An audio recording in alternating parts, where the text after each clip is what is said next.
On va commencer notre cours et, comme d'habitude, à la mémoire et l'élévation de l'âme de monsieur et de madame Caïn. Et je tenais à dire, je suis surpris de voir que, grâce à Dieu, il y a du monde aujourd'hui. Donc, c'est bien. J'espère qu'on va pouvoir continuer à reprendre ce cours. Peut-être on le doit aussi à monsieur et madame Caïn, qui étaient en colère, que plus personne venait au cours. Alors, ils ont dû mettre dans la tête de chacun, allez, il faut venir. Ce cours, il a commencé quand, ce cours? Bon, chez les Caïns, c'est vrai, mais il y a au moins 20 ans, 22 ans. C'est le seul cours que je donne depuis plus de 20 ans, régulièrement. Et donc, vraiment, ils ont un mérite extraordinaire.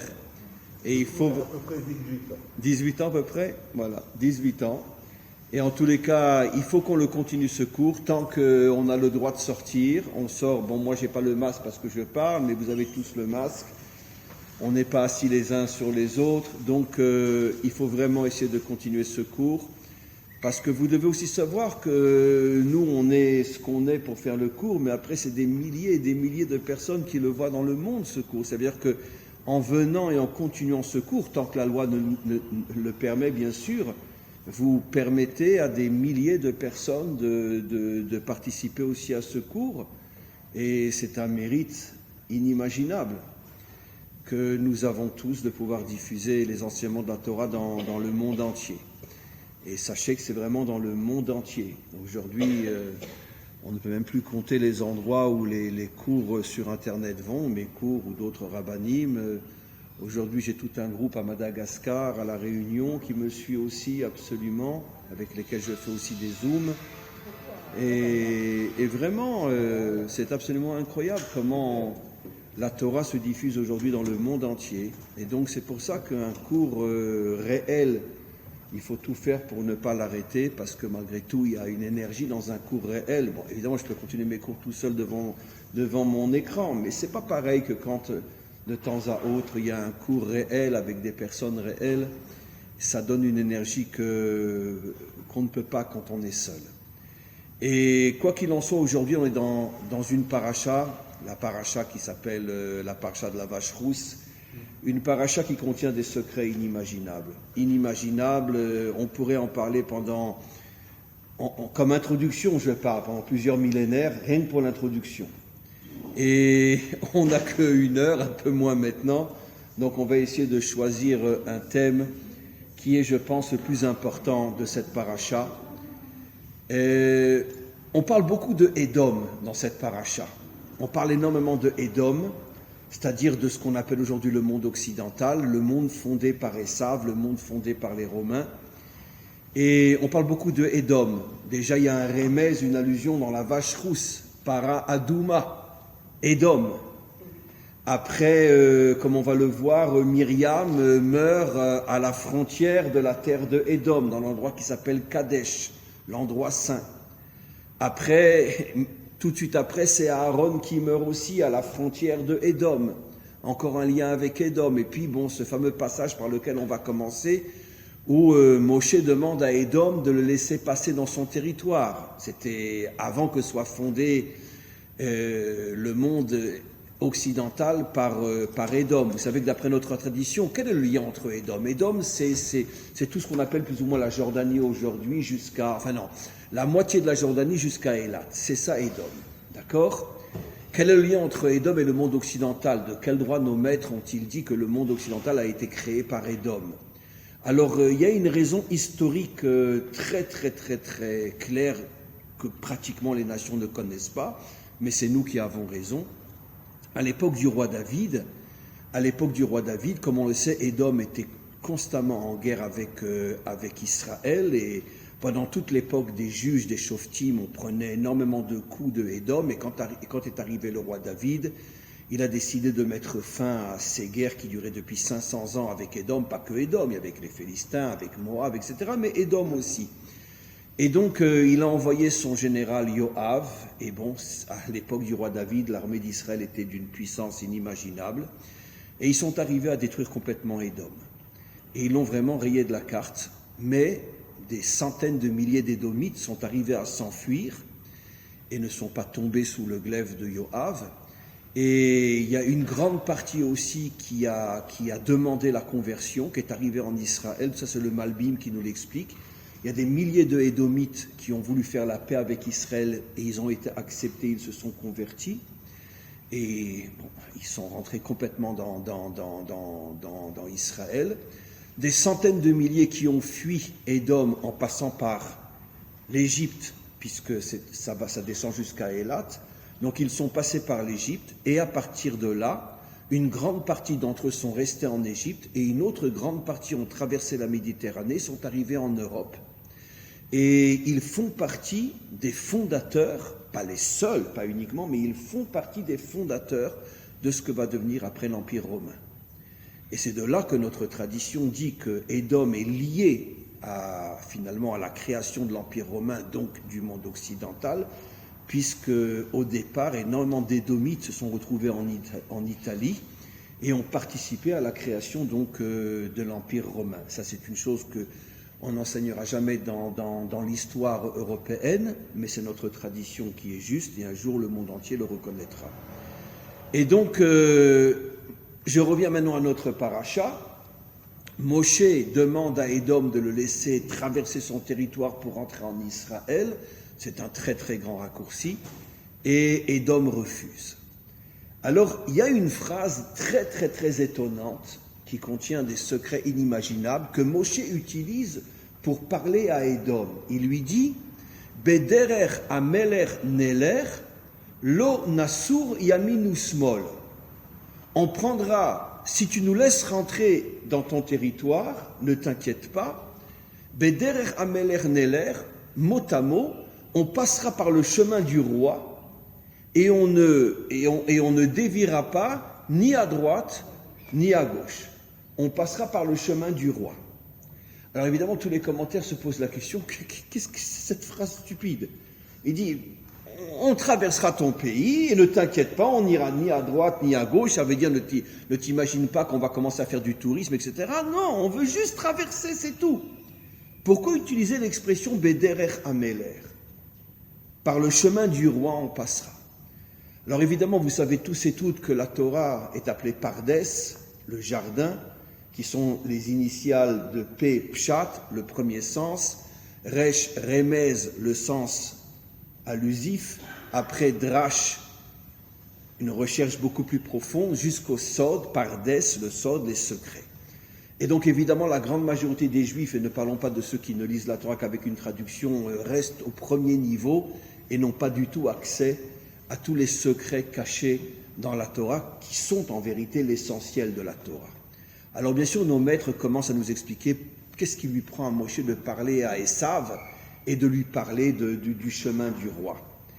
Parce que en vérité, l'une des raisons pour lesquelles Moshe voulait passer par le pays de Édom, c'était pour récupérer les étincelles de la royauté. Derech Ameler, les étincelles de la royauté. Remontons en arrière, je vais expliquer. N'oublions pas que Esav, au départ, est le frère de Yaakov. Donc c'est le fils de Yitzhak, c'est le petit-fils d'Abraham. Il fait partie de la famille à part entière des pères et mères fondateurs d'Israël. Et n'oublions pas que entre Esav et Yaakov, lequel préférait Yitzhak? Esav. Pourquoi? Alors il y a des milliards de réponses. J'en choisis une uniquement. Celle qui nous intéresse dans le cadre du cours. Parce que Yitzhak voyait dans Esav le fondateur de la royauté d'Israël. C'est quoi la royauté? C'est-à-dire l'État. L'État.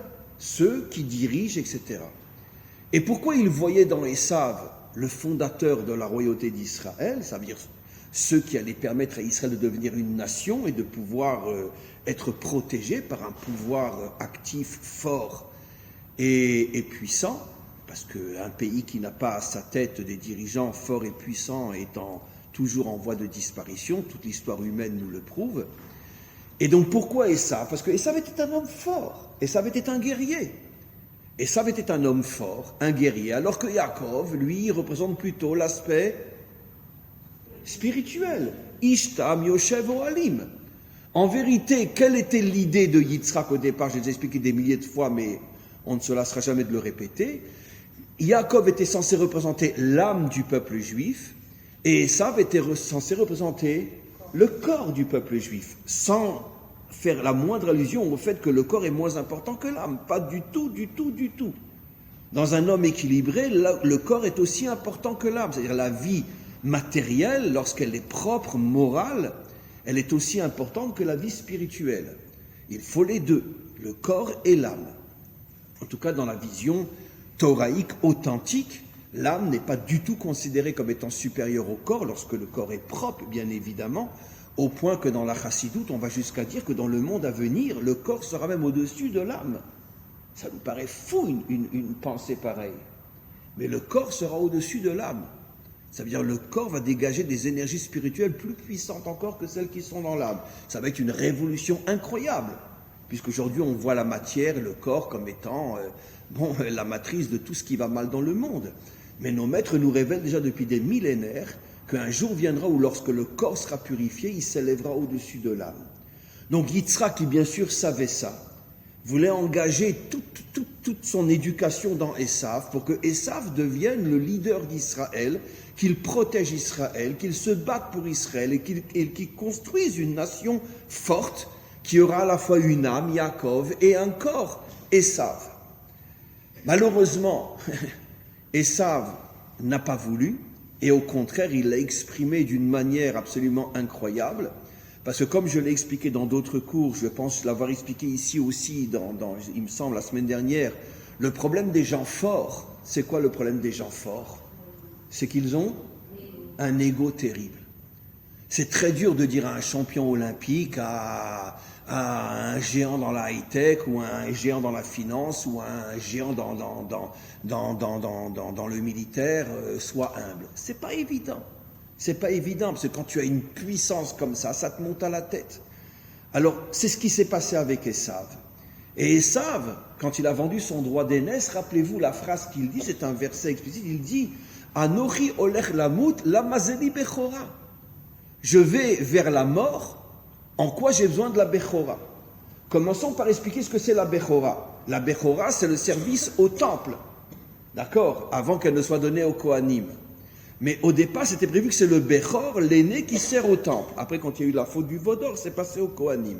Mais au départ, c'était le Bechor. Maintenant, qu'est-ce que c'est le temple? Est-ce que le temple, dans la vision thoraïque authentique, est-ce que c'est un lieu de culte? Le premier qui le dit, je sors mon revolver. D'accord? Très bien. Non, c'est pas un lieu de culte. Comment dans la Torah on appelle le temple? Quel est le mot codé? Baït, c'est déjà pas mal. Baït, mais on l'appelle par rapport à une partie du corps. J'ai déjà expliqué des milliers de fois. Quelle partie du corps correspond au temple? Ah, ça, je vous l'ai déjà enseigné, mes amis. Le cou. Le cou. Où d'où on l'apprend? Quand Yosef a retrouvé Benyamin, il est dit, il a pleuré sur ses deux coups. Pourquoi? Benyamin, c'était un monstre, il avait deux coups? Non.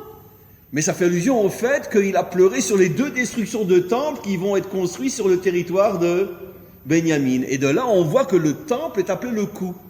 Or, le cou, il relie quoi à quoi? La tête au corps. C'est-à-dire, il relie le haut au bas. C'est quoi le temple? C'est pas un lieu de culte. C'est pas une synagogue, ni une église. C'est quoi le temple?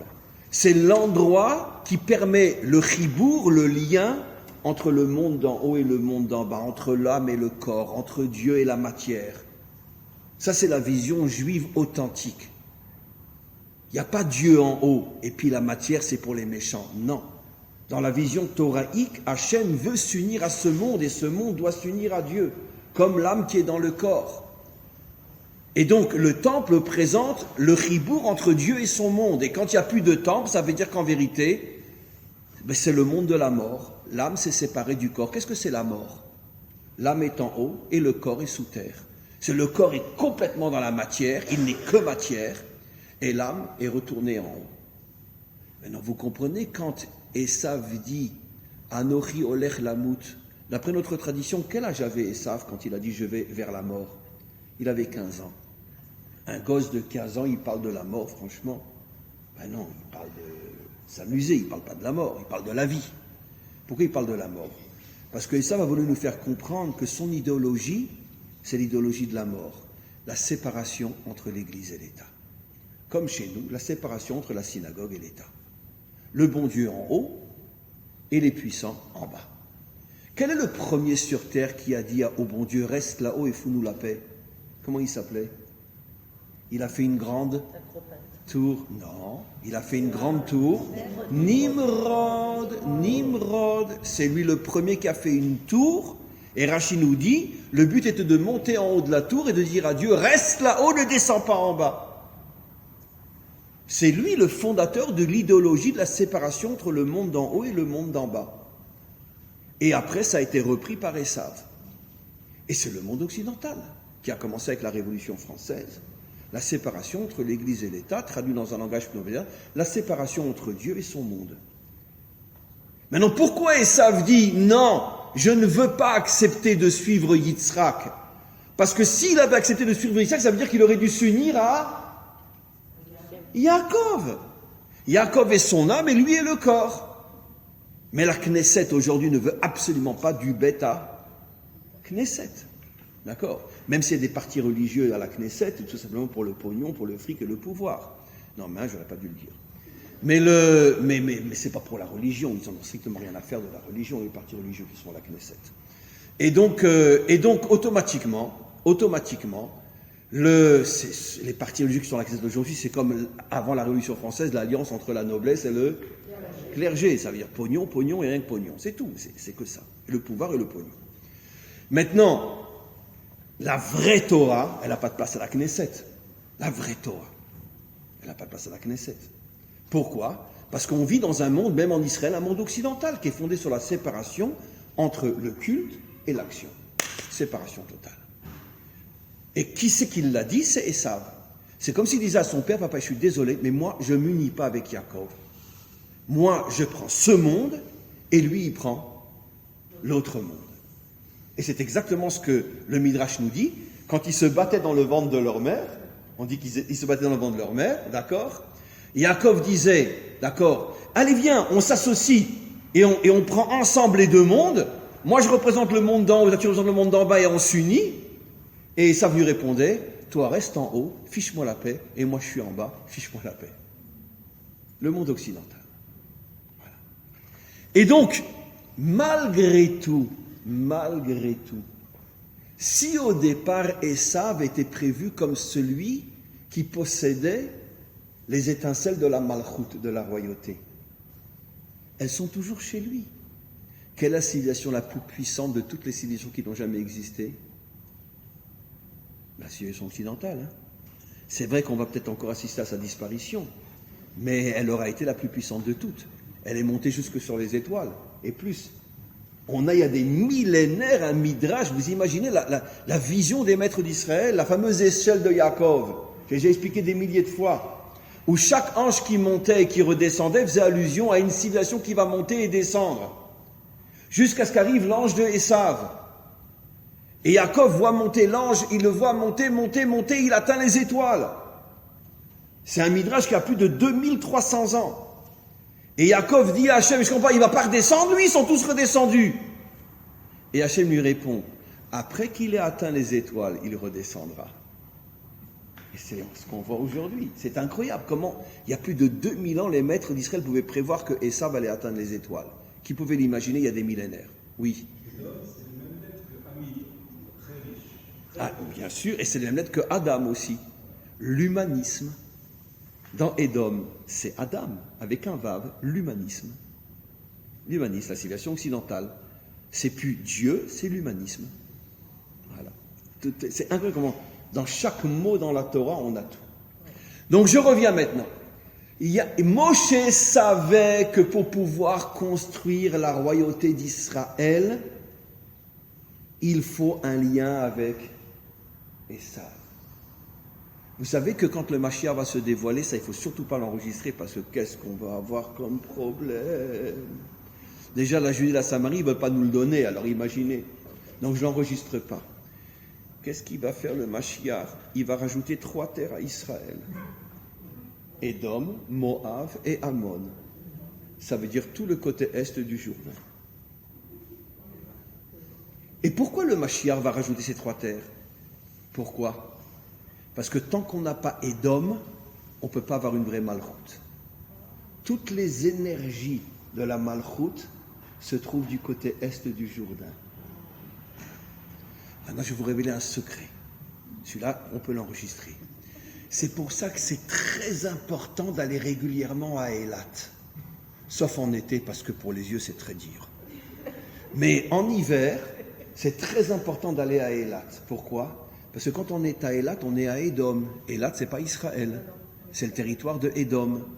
Et on récupère les énergies de la Malchoute. Parce que toutes les énergies de la Malchoute sont à Édom. Et vous savez ce qu'enseigne le Rabbi de Lubavitch dans un Mahamar très connu? Une fois que le Mashiach va se dévoiler, bien sûr, sa Knesset sera à Yerushalayim. Mais où lui va-t-il s'installer? Où il va vivre? Dans le territoire de Édom. Peut-être à Eilat parce que la plage est belle aussi. Mais dans le territoire de Édom. Dans le territoire de Édom. C'est-à-dire que sa maison privée sera à Édom, sur la rive est du Jourdain, et l'exercice de ses fonctions à Jérusalem. Bon, avec un hélicoptère, il arrivera en 5 minutes. D'accord? Il a un hélicoptère dans sa cour, il prend l'hélicoptère et il arrive à Jérusalem. Un quart d'heure. Mais il vivra à Édom. Et vous savez qui va vivre à Édom aussi? Édom, Moab et Ammon, mais surtout Édom. Ben, les Kohanim et les Lévi'im qui n'ont pas reçu de terre au moment du partage, ils vont vivre du côté est. Et il y a une autre grande partie magnifique qui n'a pas reçu de terre en Israël, c'est qui? Les Kohen, Lévi et qui encore? Les Guérim. Eh bien, vous vous rendez compte que les Guérim vont vivre avec le Mashiach. Ils ont de la chance, hein? Ils vont recevoir du côté est du Jourdain. Les Guérim, les Kohanim, les Lévi'im, ça veut dire les 3 plus grands parmi les Juifs, quoi. Ben oui, les Guérim aussi, c'est les plus grands. Pourquoi? Les plus grands maîtres d'Israël, Rabbi Akiva, Rabbi Meir, sont sortis des Guérim. Très bien. Et le roi d'Israël, David, est sorti des Guérim. Donc tous ceux qui ont construit notre peuple sont sortis des Guérim. Donc c'est pour ça qu'ils mériteront d'être installés à côté du Mashiach. Bon, ça va être malgré tout un problème, parce que si une guerre est mariée avec un Juif, et lui, admettons, il a la tribu de Issachar, alors ça va être compliqué. Alors comment qu'on va faire? Donc, à mon avis, ils auront 2 maisons.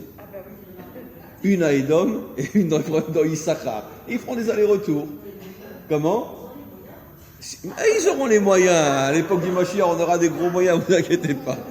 Donc, on continue. Maintenant, je reviens sur Moshe. Moshe savait, et c'est vrai jusqu'à aujourd'hui, que toutes les étincelles de la royauté d'Israël se trouvent sur le territoire de Édom. Et dans le peuple édomique, dans le peuple d'Édom. Vous savez qu'il y a un midrash qui nous dit où se trouve le Mashiach? Où il se trouve? À la porte de Édom. Bon, il ne faut pas le prendre à la lettre, il n'est pas en face du Vatican, c'est pas ça que ça veut dire. Mais il est à la porte de Édom. Pourquoi à la porte de Édom? Parce que au niveau du Sod, le Mashiach sait que pour pouvoir devenir roi, il a besoin de prendre les étincelles de la royauté et de les extraire de Édom, de les extraire de Esav. Absolument. Absolument. Oui. D'ailleurs, c'est sûr et certain, d'accord, que le Mashiach aura une ascendance convertie européenne. Sûr et certain. Sûr et certain. Parce qu'il a besoin de récupérer les étincelles de Esav. Sûr et certain. Bon, vous le verrez. Quand il viendra, vous verrez que j'avais raison. Maintenant, italiano. Voilà. On a un italien ici. Peut-être ça va être le Mashiach. On va savoir. Et donc, on continue. Donc, c'est la raison pour laquelle il veut passer par le territoire de Esav. Pourquoi? Parce qu'en vérité, lui, il fait croire à Esav que c'est uniquement pour un raccourci. Mais non, parce qu'il sait qu'il doit construire la royauté d'Israël, il doit construire la nation d'Israël. Et il se dit, si je passe par Édom, je vais arriver à récupérer toutes les étincelles de Esav qui représentent la royauté au départ, puisqu'il était juif au départ, et je vais récupérer ces étincelles et je vais pouvoir construire la nation d'Israël. Mais Édom lui dit non. Vous savez pourquoi il lui dit non? Tu crois que je n'ai pas compris ton intention? Tu veux me piquer la royauté? Non. Laisse-la moi pendant quelques millénaires. Voilà. C'est ça le discours caché entre les deux. Et ça lui dit non. Toi, tu auras la royauté au moment de la délivrance. Mais jusqu'à la délivrance, c'est qui le roi? C'est moi. Et je ne te laisse pas me piquer mes étincelles. Et effectivement, la plus grande civilisation qui aura asservi Israël, c'est qui? C'est Édom. Les Égyptiens pendant 210 ans, les Babyloniens pendant 70 ans, les Perses et les Grecs pendant chacun plus ou moins 200 ans, et les Romains et leurs descendants 2000 ans. Donc, Esav lui dit non, tu dois d'abord passer par moi, soumis à moi, donc c'est moi qui dois avoir la royauté. Et je vais l'avoir pendant 2000 ans. Et après, je te la donnerai, Melech HaMashiach. Et la royauté sera à toi. Et c'est pour ça qu'il ne le laisse pas passer. Vous voyez comment chaque verset, tout ce qu'il cache, c'est toute l'histoire du monde est dans la Torah. Comme disent nos maîtres, la Torah, c'est le condensé de toute l'histoire du monde. Alors maintenant qu'on a compris le secret de je veux passer par le chemin du roi, parce que c'est toi le roi, je veux te reprendre tes étincelles, non tu passeras pas par chez moi parce que d'abord tu seras soumis à moi pendant 2000 ans et après tu relèveras la tête, comme on commence à la relever maintenant. Et pourquoi notre pire ennemi c'est l'Europe, pas les peuples européens, mais je parle des dirigeants, pourquoi c'est notre pire ennemi aujourd'hui? Et parce que tout le Makor, toute la source et sa vie qu'elle est en Europe, beaucoup plus qu'en Amérique ou beaucoup plus qu'en Russie. C'est pour ça que le masque tombe aujourd'hui chez les Européens. Ils deviennent fous de voir qu'on commence à retrouver notre royauté. Voilà. Et c'est pour ça que c'est les plus acharnés à s'opposer au retour d'Israël en Judée et Samarie, puisque la Judée et Samarie, c'est la terre des rois, comme on le sait. Le territoire de Yosef, Mashiach ben Yosef, la Samarie, et la Judée, le territoire de Mashiach ben David. Donc dans leur subconscient, les Européens savent que si on récupère la Judée et la Samarie, on dévoile les lumières du Mashiach ben Yosef, Mashiach ben David, et ça y est, c'est la délivrance. Eux, ils ne sont pas conscients de pourquoi ils s'opposent, mais dans leur subconscient, c'est ce qui se cache. Alors maintenant, mes amis, il nous reste une demi-heure, et on va voir qu'est-ce que nous devons faire pour mériter de retrouver la royauté. Ça veut dire donc prendre la royauté à Esav, mais la cachériser, pas en faire une royauté esavique, mais une royauté méchirique. Qu'est-ce qu'on doit faire? On va revenir au tout début de la paracha. La vache rousse. Elle est rouge, à Douma. Donc elle est rouge, elle fait allusion à quoi? À Édom. C'est pour ça que le Zohar explique que la para à Douma, je vous explique dans un langage très simple, fait allusion à la Malchoute. Parce que la Malchoute, elle est rouge, d'accord? Le rouge ça fait partie. Il y a deux couleurs qui représentent la Malchoute, le rouge et le noir. Le rouge et le noir. Dans le drapeau français, il y a du rouge. D'accord? Du rouge. Et donc, le rouge et le noir représentent les couleurs de la Malchoute. Elle est rouge, donc elle représente la Malchoute. Et pourquoi la para? Pourquoi la para? Pourquoi une vache? Ça, j'ai déjà expliqué en parlant du veau d'or. Parce que la vache, dans le contexte biblique, c'est le symbole de quoi? Si aujourd'hui on devait dessiner le symbole de l'économie occidentale, qu'est-ce qu'on dessinerait aujourd'hui? Un ordinateur. Et à l'époque biblique, qu'est-ce qu'on dessine? Une vache. La vache, c'est la matrice de l'agriculture. Celle qui produit les bœufs, les veaux, etc., qui donne le lait, qui donne la viande, et qui permet l'agriculture. Donc, la vache représente la puissance économique, et la puissance économique est la première force dont a besoin une royauté. Parce que grâce à la puissance économique, tu as une armée forte, tu as une économie forte, tu as une société forte, etc. Sans argent, tu n'as rien. Donc, pourquoi la vache rousse représente la royauté? C'est pour nous faire comprendre que la vache rousse, justement, représente la puissance d'un peuple, sur le plan économique, militaire, social, etc. Donc elle représente la Malchoute. Mais le problème, c'est que elle vient pour purifier de quoi, la vache rousse? Vous allez voir, c'est tellement beau, c'est à pleurer. Parce que moi, je sais très bien l'expliquer. Comment? Elle vient purifier quoi? La mort. Et la mort, c'est quoi? La séparation entre l'âme et le corps. La séparation entre la synagogue et l'État. Très bien. Ok. Donc la vache rousse vient réparer la mort, l'impureté de mort. Maintenant, qu'est-ce qu'on a dit? Celui qui a la puissance, qu'est-ce qu'il a surtout comme Yetzer Hara? L'orgueil, l'ego. Et moi, et moi, et moi. Trouvez-moi un dirigeant qui n'ait pas une statue d'orgueil. Ça n'existe pas. C'est impossible. Surtout si c'est un dirigeant qui est puissant. C'est impossible. Je ne critique pas, parce que je n'aimerais pas être à sa place. De toute façon, on Parce les que, déboulonne. comment? De toute façon, on les déboulonne. On les déboulonne. Oui, c'est vrai. Mais d'un autre côté, je veux dire, le grand problème de tous les dirigeants dans le monde entier, c'est qu'une fois qu'ils arrivent au pouvoir, ils deviennent fous. On a un exemple, mais des plus célèbres et des plus parlants dans la Torah. Qui est le roi qui est devenu le roi le plus idolâtre, le plus corrompu, le plus meurtrier, le plus crapule de tous les rois d'Israël? Il s'appelait comment? Avant lui, le tout premier, Jéroboam. Jéroboam. Et Jéroboam, avant de devenir roi, c'était le plus grand tzaddik de sa génération. Le plus grand juste de sa génération. C'était un juste incroyable. Et quand il est devenu roi, ça lui est monté à la tête, il a perdu la tête. De là, on comprend que, attention, on peut critiquer les dirigeants, mais on ne sait pas comment que nous, on serait si on était à leur place. Parce qu'une fois que tu as le pouvoir, ça te monte à la tête. Donc, qu'est-ce qu'on va faire de la vache rousse pour pouvoir en faire une malchoute cachère? Qu'est-ce qu'on lui fait? On la transforme en cendre.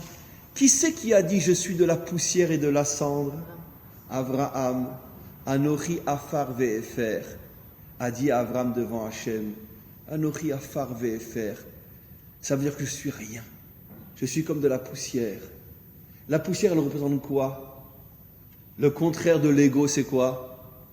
L'humilité. Ça veut dire que quel est le symbole qu'on est en train de nous faire comprendre? Si tu veux que la royauté soit cachère, tu dois faire entrer en elle l'humilité. On va voir comment. C'est ça le symbole, que tu prends la vache rousse qui représente la royauté et tu la transformes en cendre. Comme pour dire que tant que les dirigeants ne seront pas complètement humbles, on n'aura jamais une royauté cachère. Et dites-moi, qui est le roi qui a dit « Je suis un vermisseau, je ne suis même pas un homme » David. Anochi tola'ad velo ish. Je ne veux même pas qu'on m'appelle un homme, je suis un vermisseau. C'est pour ça que c'était le premier vrai roi cachère. Il a su avoir une humilité inimaginable. Mais comment qu'on va avoir cette humilité? On prend la cendre et on la mélange avec de l'eau de vie. Non, pas l'eau de vie, l'eau de vie. Maïm Chaim, c'est quoi Maïm Chaim en hébreu? C'est l'eau de source. On la mélange avec l'eau de source. Et l'eau, ça vous fait penser à quoi, l'eau? La Torah. Qu'est-ce que disent nos maîtres? En Maïm et la Torah. Et pourquoi cette eau, on l'appelle Maïm Chaim? Pourquoi de l'eau de vie? Parce qu'il y a Torah et Torah. Il faut que ta Torah soit une Torah de vie. Et c'est quoi une Torah de vie? Comme on va le voir dans quelques instants. C'est une Torah qui rentre dans la réalité. Pas une Torah qui est enfermée uniquement dans un monde fermé. Non, une Torah qui rentre dans la réalité, qui rentre dans la vie. Ça veut dire tout le contraire de la séparation entre la synagogue et l'État. Ça veut dire une Torah de vie. C'est ce qu'a fait le roi David. Le roi David, il avait installé dans son parlement, il avait installé des grands maîtres d'Israël qui faisaient partie du parlement. Et constamment, quand on rentrait donc diriger les affaires du pays, on entendait la voix de la Torah en permanence dans la Knesset. Bon, ils n'ont pas toujours été gentils avec lui, parce qu'après l'histoire de Bathsheba, quand il est rentré au Parlement, Alors il entend les maîtres d'Israël en train d'étudier dans le Parlement. Il avait mis vraiment un centre d'études dans le Parlement, Maïm Chaim, dans la poussière, pour amener l'humilité. Et alors il va leur dire bonjour, et ils lui disent « Oh, roi d'Israël, on a une question. Quelqu'un qui va avec une femme mariée, c'est quoi sa punition ?» Ils sont pas sympas, hein. Surtout qu'il n'a pas été avec une femme mariée, elle était divorcée. Comme on le sait, il avait créé une loi, le roi David, que chaque soldat qui part en guerre, il doit d'abord divorcer sa femme, pour pas qu'elle reste seule sans savoir où est son mari, comme la pauvre de Ron, ce militaire qui n'est jamais revenu, Ron Arad. Sa femme jusqu'à aujourd'hui n'a pas pu se remarier après 40 ans. Bon, je ne dis pas qu'elle est restée seule, malheureusement, mais en tous les cas, elle n'a pas pu se remarier. Et je crois qu'elle n'a pas eu d'enfant pour éviter d'avoir des mamzerim. C'est quand même une souffrance terrible.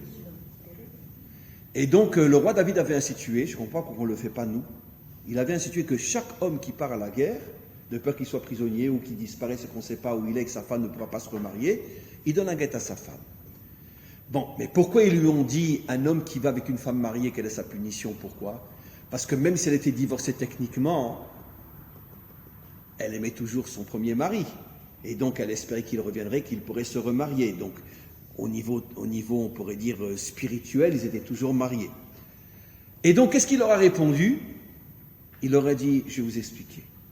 Un homme qui va avec une femme mariée, d'accord, il aura une très très grande punition dans l'autre monde, et dans ce monde aussi, mais après il sera réparé. Mais quelqu'un qui fait honte en public à quelqu'un, d'accord, lui, il ne sera jamais réparé, ni dans ce monde et ni dans l'autre. Comme ça, il leur a répondu, parce que vous me faites honte en public, alors sachez que votre punition, elle sera pire que la mienne. Mais quoi qu'il en soit, c'était des bons rabbins, quoi. Ils savaient rentrer dedans, quoi. Mais lui, c'était un bon guerrier, il savait leur rentrer dedans encore plus fort. Très bien. Donc, quoi qu'il en soit, c'est ça le secret, que pour que la royauté soit humble, il faut qu'elle accepte que la Torah la transperce. Mais une Torah de vie, une Torah vivante. Pas une Torah de culte, une Torah de vie. C'est quoi une Torah de vie? Une Torah qui est à l'endroit où on gère les affaires de ce monde. C'est ça une Torah de vie. Parce qu'une Torah qui est enfermée dans un kollel ou dans une yeshiva, c'est pas une Torah de vie, ça. Puisqu'elle n'a aucun lien avec le monde. Et c'est le premier qui a compris ça, c'est le roi David. Il a dit, moi je veux que les Chachamim, ils rentrent au Parlement. Je veux que quand nous, on parle des affaires de ce monde, je veux entendre la voix de la Torah. Parce que ça va me rappeler que finalement, le vrai et seul vrai dirigeant du monde, c'est qui? C'est Hachem. Et moi, je ne suis qu'un instrument entre ses mains. Et c'est ce qui permettait de cultiver l'humilité dans le dirigeant qui était le roi David. Voilà ce qu'on nous apprend. C'est ça le secret de la vache rousse. Tu veux réunifier le monde d'en haut et le monde d'en bas, et pour ça, il faut que le dirigeant de ce monde soit humble. Fais rentrer la Torah dans ce monde. Fais-en une Torah de vie. Fais-la rentrer dans ce monde. Et maintenant, on va continuer. On voit que tout de suite après l'histoire de la vache rousse, on nous parle de la mort de Myriam. Et après de la mort de Aaron. Myriam est morte dans l'endroit qui s'appelle Kadesh, l'endroit de la sainteté, d'accord? Et tout de suite après, la Torah nous dit, où était Kadesh? À l'extrémité, Bektse Gvul Edom, à l'extrémité de la frontière de Edom. Alors, qu'est-ce qui est marqué? Les Juifs sont arrivés à Kadesh, Vayishvu Bekadesh, ils se sont installés à Kadesh, Vayamot Myriam, et Myriam meurt. Quel secret! Oh là là, qui c'est qui a compris? Quand on s'installe dans la sainteté et qu'on ne bouge plus de la sainteté, Myriam, elle s'en va. Myriam, elle s'en va. Et c'est quoi le symbole de Myriam? C'est l'eau qui sortait du rocher. Le rocher représente la matière. L'eau qui sort du rocher représente la Torah. Et la Torah sort de la vraie Torah, elle sort de la matière. Ça veut dire quand tu es un homme qui est dans ce monde et en même temps tu es un homme de Torah, ta Torah est une vraie Torah. Mais si tu t'installes uniquement dans la sainteté, d'accord, Alléluia, Alléluia, d'accord, et bien dans ce cas-là, Myriam, elle meurt. La vraie Torah, elle disparaît. Ben c'est quoi? Qu'est-ce que la Torah nous veut nous faire comprendre? Pourquoi Kadesh était à l'extrémité du Gvoul de Édom? Mais c'est la séparation entre le couvent et l'État. C'est quoi Kadesh? C'est le couvent. Ça veut dire que les religieux enfermés dans la sainteté, mais à l'extrémité de mon territoire, hein, ça veut dire pas de lien entre l'Église et l'État. Comme chez nous. Regardez comme la Torah, elle nous parle des messages absolument incroyables. Et pourquoi Myriam meurt? Parce que Myriam est le symbole de la vraie Torah. C'est pour ça que c'est elle qui a donné le rocher qui fait sortir de l'eau. Qu'est-ce qu'elle a fait toute sa vie, Myriam? Mais qu'est-ce qu'elle a fait toute sa vie, Myriam? Pleurons parce qu'elle est morte dans cette paracha. La vraie Torah a disparu. Qu'est-ce qu'elle a fait, Myriam, toute sa vie? Mais toute sa vie, c'était quoi? Une guerrière qui s'est battue pour construire le peuple juif. Quand Pharaon lui a dit « Tu tues les enfants dans le ventre de la mère », elle a dit oui, elle a dit non. Elle a dit non, d'accord? Et alors Pharaon, il lui a dit, c'est un midrash explicite, Pharaon lui a dit « Tu sais que je vais te tuer en te torturant à mort ?» Et elle a demandé « Et c'est quoi la torture à mort ?» Eh bien, je vais amener 1000 soldats qui vont te violer les uns après les autres jusqu'à ce que tu en crèves. D'accord? Elle a regardé Pharaon dans les yeux et lui a dit « J'en ai rien à outre. » D'accord? Quand Pharaon a vu son courage, il a été tellement bouleversé qu'elle ose parler comme ça à Pharaon que finalement il y a eu un miracle. Lui, bon, allez, dégage, va-t'en. Voilà. Le Midrash dit qu'il voulait la violer à mort parce qu'elle n'a pas accepté de tuer les enfants. Elle a été jusqu'au bout. Elle a dit « Moi, je vais tuer les enfants de mon peuple. Mais amène tes 1000 soldats, je m'en fous, je préfère mourir. Mais je ne toucherai pas aux enfants de mon peuple. » Après, quand son père et sa mère se séparent, c'est elle qui va leur dire « Mais vous êtes fous! Mais de votre prochaine union va sortir le libérateur. » Ils lui font confiance et sort Moshe. Après, quand ils ne savent plus où mettre Moshe, c'est elle qui dit « C'est pas grave, je m'en occupe, donnez-moi une corbeille. » D'accord? Il amène la corbeille et elle suit la corbeille. La fille de Pharaon le voit. Elle était sûre que qu'est-ce qu'elle a fait? Qu'est-ce qu'elle allait faire? Coule la corbeille. Non, elle coule pas la corbeille. Et tout de suite, qu'est-ce qu'elle fait? Elle court vers elle et dit « Tu veux que je t'amène quelqu'un pour allaiter cet enfant ?» Parce que d'abord, la fille de Pharaon, qu'est-ce qu'elle avait essayé de faire? Rachid nous dit, elle avait proposé à différentes servantes, mais lui, il refusait de téter d'un sein étranger. Pourquoi? Dit Rachid. Et la bouche qu'elle ait parlé avec Hachem va téter d'un sein étranger? Impossible. Donc elle comprend ça et dit « Tu veux que je lui amène sa mère ?» Et elle amène sa mère, c'est sa mère qui va l'éduquer dans le palais du roi. C'est une combattante. Toute sa vie, elle a donné à la construction du peuple juif. C'est pour ça qu'elle a eu le mérite que la Torah sort d'elle, l'eau sort d'elle, l'eau qui fait allusion à la Torah. La vraie Torah. Qu'est-ce qu'on comprend de là? Que quelqu'un qui vit dans un couvent, il n'a pas de Torah, il a des illusions. D'accord? C'est pour ça que l'eau sort du rocher, le rocher représente la matière. Mais la leçon est incroyable. Mais malheureusement, pourquoi qu'elle est morte? Parce que quand les Juifs se sont installés à Kadesh, ont voulu s'installer dans la sainteté, de ne pas bouger de la sainteté, nous on est des saints, d'accord? Et bien à ce moment-là, Myriam, elle a dit, vous voulez être des saints? Eh bien, restez des saints. Mais moi, un monde comme ça ne m'intéresse pas. Je préfère partir. Et elle a disparu. Incroyable message. Qu'est-ce qu'on comprend de là? Pour reconstruire la royauté d'Israël, tu dois transformer la malchoute en cendre. L'humilité des dirigeants. Pour avoir l'humilité des dirigeants, tu dois faire en sorte que la vraie Torah, la Torah de vie, soit constamment présente dans toutes les affaires de l'État. Après, deuxième chose, tu dois comprendre que la vraie Torah ne se trouve pas dans les endroits qui se nomment les endroits de la sainteté. Non, la vraie Torah, elle n'est pas là-bas. La vraie Torah, elle sort de la pierre, elle sort de la matière. Et la vraie Torah, elle s'appelle Myriam. Maintenant, je vais vous révéler un secret. Le nom Myriam. On commence par les deux dernières lettres. Yud Mem. Yesod Malchut. Le lien entre le monde d'en haut et le monde d'en bas. Yesod, c'est le tzaddik, tzaddik Yesod Olam, le monde spirituel, le même Malchut, le monde matériel. Il reste Deux lettres au début. Mem, Resh. Mar. Mar. Mar. Comment s'appelle le Mashiach? Mar. Matai Kaate Mar. Quand viendras-tu? Et comment qu'on l'appelle? Dans la Gemara, c'est dans la Gemara. Matai Kaate Mar. Quand c'est que tu viendras, Mashiach? Et il l'appelle Mar. Mem Resh. Myriam, Mar, Yud, Mem. Mar, ça fait allusion au Mashiach, le vrai roi qui sauvera le monde. Et Yud, Mem, le chibour entre le monde d'en haut et le monde d'en bas. C'est le secret du nom de Myriam. Incroyable. Hein? Vous voyez comment dans un nom, tout y est? C'est ça le nom de Myriam. Elle amène la vraie royauté du Mashiach en unissant le Yud et le Mem, le Yesod et la Malchut, le monde d'en haut avec le monde d'en bas. Après, Aaron lui aussi meurt à la frontière de Édom. Pourquoi il meurt à la frontière de Édom? Rachid dit, parce que Moshe a commis une erreur en voulant absolument traverser le territoire de Édom. Ses intentions étaient bonnes, mais comme le peuple n'était pas encore prêt à véritablement recevoir les étincelles de la Malchut, ça a causé des dégâts. Entre autres, Aaron est parti. Pourquoi?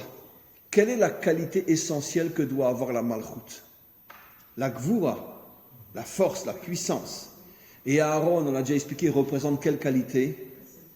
Le Chesed.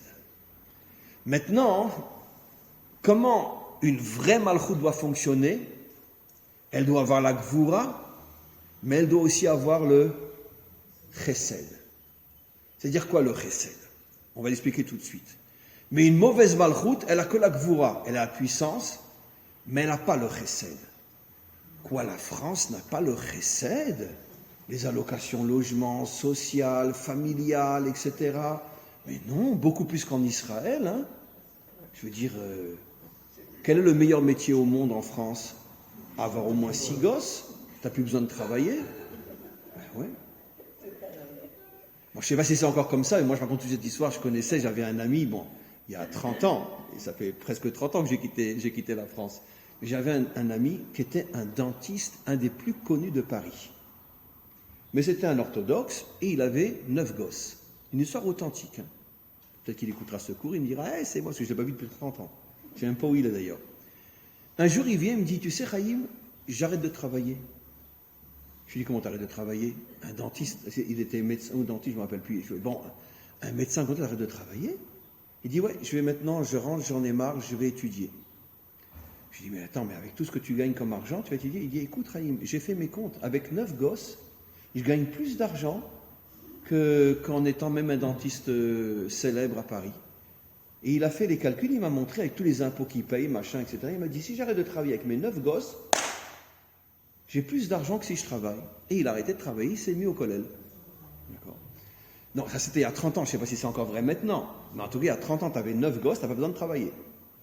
Donc, pourquoi je dis ça? Oui.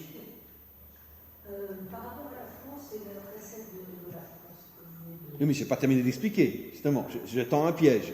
D'accord. Alors, moi, je regarde aussi, c'est un autre exemple de la puissance guerrière de la France, qui est la Marseillaise, d'accord, et que le rabbi de Lubavitch lui-même... Il a repris ce chant-là. Il l'a repris en chantant et en enlevant le contenu que l'on remplaçait, ce contenu d'un... Avec d'autres paroles. Par un Bartora ou quelque chose comme ça. D'accord. Il a gardé la puissance. Non, c'est une prière qu'on dit le Shabbat matin, que les Chabad, les Lubavitch chantent avec l'air de la Marseillaise. Voilà. Et pourquoi Lubavitch a voulu conserver la puissance de la France, qui n'est donc pas... Mais la France est la matrice du monde occidental. Hein. Au début, c'est Rome, mais après, c'est la France, la Révolution française. C'est la Révolution française qui a ouvert l'ère du monde occidental. Donc la France, absolument. D'ailleurs, Ufaratsta, c'est les lettres de Tsarfat. Ufaratsta. D'ailleurs, ça veut dire quoi, ça veut dire quoi, Tsarfat? Tsarfat, c'est quoi, Tsarfat? Mais c'est la baguette. Ben oui, Tsar, pat, le pain et 3, la baguette. Ben oui, non, c'est vrai. En hébreu moderne, Tsarfat, c'est la baguette. La baguette dans tous les sens. Voilà. On continue. Bon, mais c'est vrai que dans les viennoiseries, D'accord? Ils n'avaient pas prévu que leur meilleur viennoiserie, c'est le croissant. Ils ne se rendaient pas compte qu'ils allaient leur arriver avec le croissant. Donc finalement, ils avaient la baguette, mais aujourd'hui, ils sont vraiment éliminés par le croissant. Et donc, ils ne se sont pas rendus compte que finalement, c'est incroyable. Ah, ils sont bons mes cours quand même. Hein. Très bien. Et donc, bah oui, le pays le plus croissant du monde aujourd'hui, ça reste la France. Et on continue. Maintenant, qu'est-ce qui se passe? Donc, j'ai posé une question piège. Apparemment, l'Europe, la Suède par exemple, la Suède, si la femme va travailler, le mari reste à la maison, il s'occupe des enfants et de la cuisine, comme tous les hommes aujourd'hui. En Suède, il reçoit les allocations. Il reçoit les allocations. C'est-à-dire que normalement, c'est la femme qui reçoit les allocations. Et si elle va travailler, elle ne a pas ses allocations, logement, machin, etc. Mais en Suède, si l'homme reste à la maison, c'est pour ça que toutes les femmes travaillent et les hommes, ils sont à la maison. Très bien. C'est pour ça que quel est le pays au monde où il y a le plus de suicides aujourd'hui? La Suède et la Suisse. Vérifiez, je ne me trompe pas. Les deux pays européens où il y a le plus de suicides, c'est la Suède et la Suisse. D'accord? La Suède, c'est facile à comprendre parce que les hommes ne sont plus des hommes.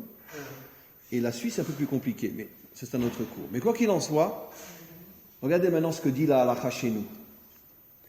Quel est le plus haut degré de tzedaka, le plus haut degré de chesed que tu puisses faire à quelqu'un? Il y a 8 degrés de chesed. Le plus haut degré de chesed, c'est quand tu permets à quelqu'un de devenir indépendant, qui n'a plus besoin de recevoir d'argent, il se débrouille tout seul. Ça veut dire que si tu fournis du travail à quelqu'un au point qu'il n'a plus besoin de recevoir de personne parce qu'il a suffisamment ce qu'il lui faut, c'est le plus haut degré de chesed. Qu'est-ce qu'on comprend dans la Torah? C'est quoi le vrai chesed? C'est pas rendre les gens indépendants, c'est au contraire les aider à devenir indépendants. Vous savez tous et toutes ce que le Talmud nous rapporte, que les vrais maîtres d'Israël, quand ils faisaient de la tzedaka à quelqu'un, ne le faisaient jamais face à face pour ne pas faire honte à la personne. Ils s'arrangeaient pour le faire d'une manière cachée. Ils passaient près de chez eux, ils avaient un sac avec de l'argent, ils jetaient le sac par la fenêtre ou par le mur de la cour et ils s'enfuyaient pour que celui qui allait recevoir ne sache pas qui c'est qui lui a donné. Nos maîtres disent quel est le plus bas niveau de chesed qui existe? C'est quand tu donnes face à face de l'argent à quelqu'un. C'est le plus bas niveau. Pourquoi? Parce que tu rends la personne dépendante, de te dire merci, d'avoir honte d'être dépendant, etc. Ça veut dire qu'en vérité, les allocations familiales, les allocations de logement, et en vérité, tout ce système occidental qui fait que la personne est prise en charge, c'est du chesed, ça?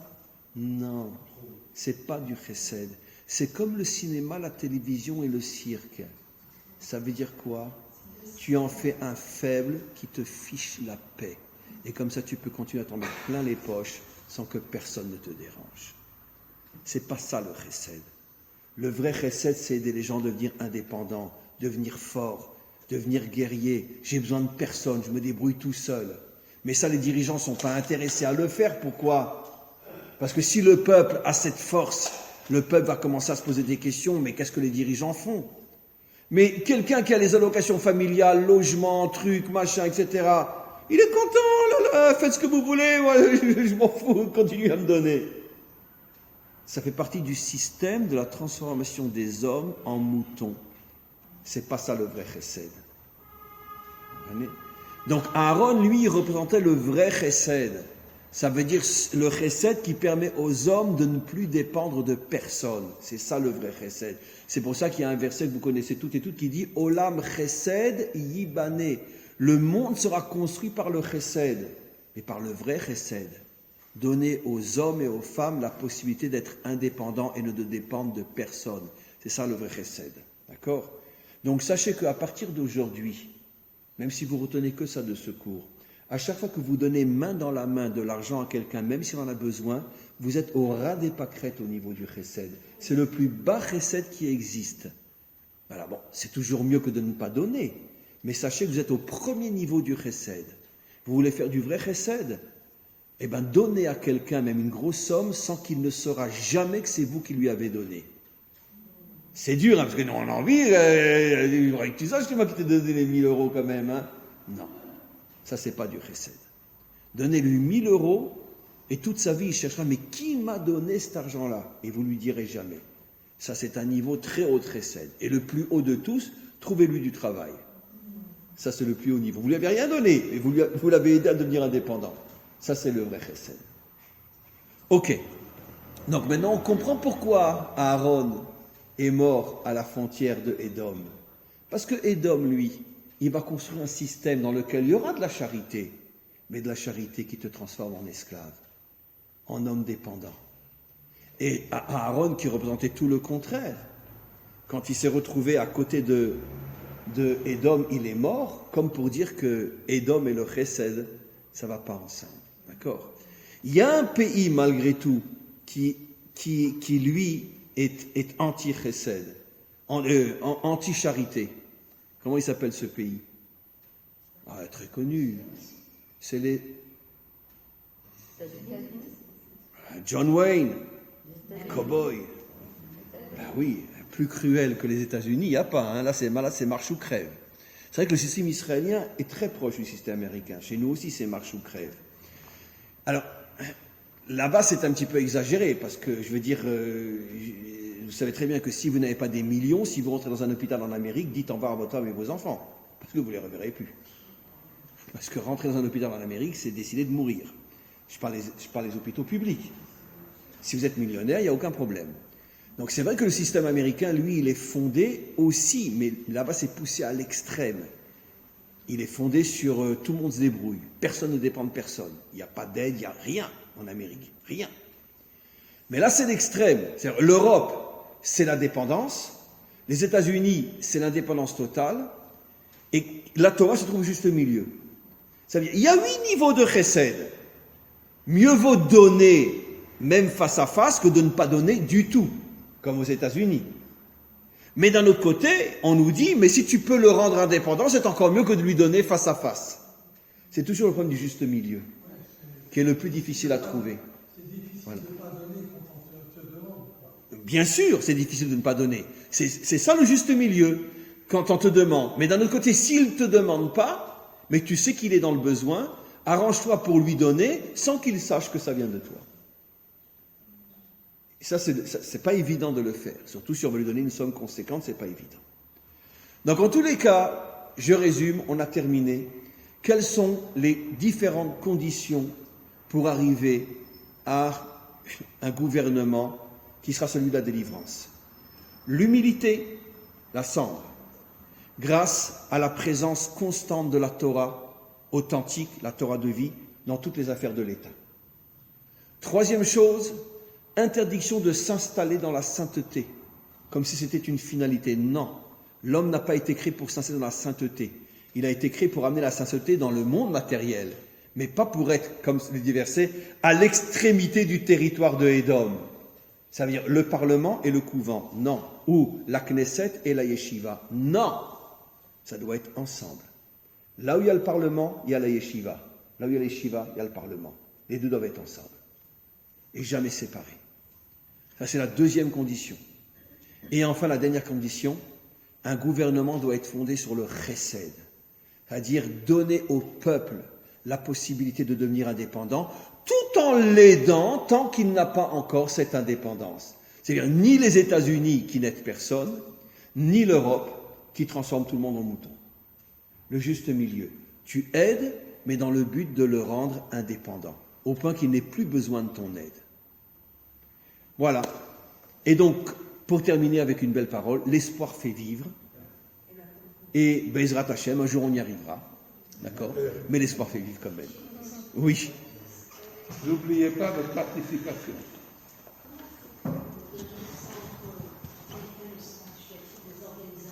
Oui, soit passer par une organisation, celles qui sont par exemple sous la tutelle du Raphaïm Kanievski, comment elle s'appelle cette institution-là si vous savez que c'est un grand juste qui a la chose, ou vous pouvez envoyer un chaliard, vous pouvez envoyer une copine qui va donner, mais vous dites, mais tu dis pas de qui ça vient. Comprenez ?